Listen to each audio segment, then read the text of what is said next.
اپنے بچوں کی، بیٹوں کی، بیٹیوں کی، سب کی تربیت کریں۔ زبان کی تربیت ضروری ہے، زبان اچھی ہو، بلند پایا ہو، ادبی شان ہو زبان میں۔ گھر میں گفتگو کریں تب بھی ادبی کریں۔ جب زبان، یہ ظاہری زبان ادبی ہوگی تو یہ ذہن اور قلب اور روح کی پرورش بھی ادبی ہوگی۔ نفس بہت بلند و پاکیزہ ابھر کے سامنے آئے گا۔ پست الفاظ گھر میں استعمال ہوں گے تو ذہن میں برے خیالات بہت آئیں گے۔ الفاظ سم قاتل کی طرح اثر کرتے ہیں۔ الفاظ، ایک خراب لفظ کہیں سن لیں آپ جانتے ہیں اس کا کتنا اثر ہوگا؟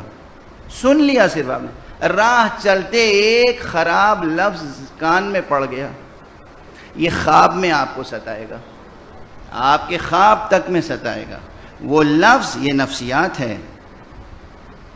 لنگوسٹکس میں بھی جو لوگ ماڈرن لنگوسٹکس پڑھ رہے ہیں وہ جانتے ہیں کہ لفظ ٹکرایا پردہ سماعت سے تو وہ کوئی مرتسم کرے گا نقش۔ خراب لفظ ہے تو خراب نقش مرتسم کرے گا، اچھا لفظ ہے تو اچھا لفظ مرتسم کرے گا۔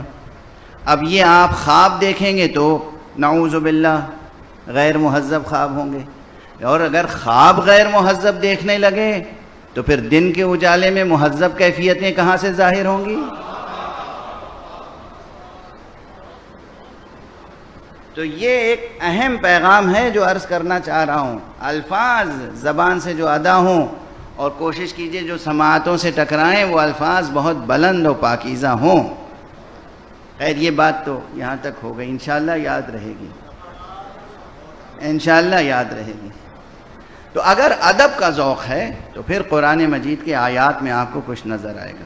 یہ سورہ مبارکہ احزاب از اول تا آخر خاص اہتمام کے ساتھ پیغمبر اور ان کے ساتھ اہل بیت پیغمبر کے تذکرے پہ مشتمل ہے۔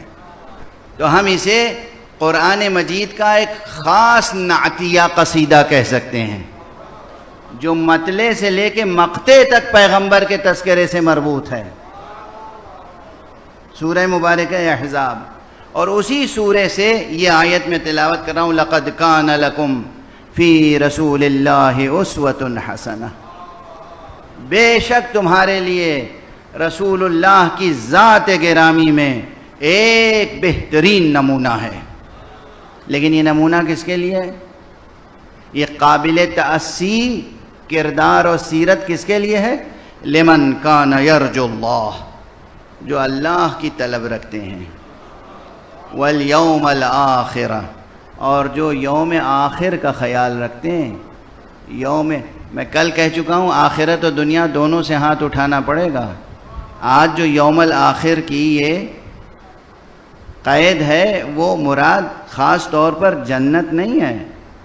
یوم آخر یعنی وہ دن جس دن اس اللہ کا سامنا ہوگا، جس کی طلب میں زندگی بسر کی، اس دن اس کے حضور میں پیشی ہوگی۔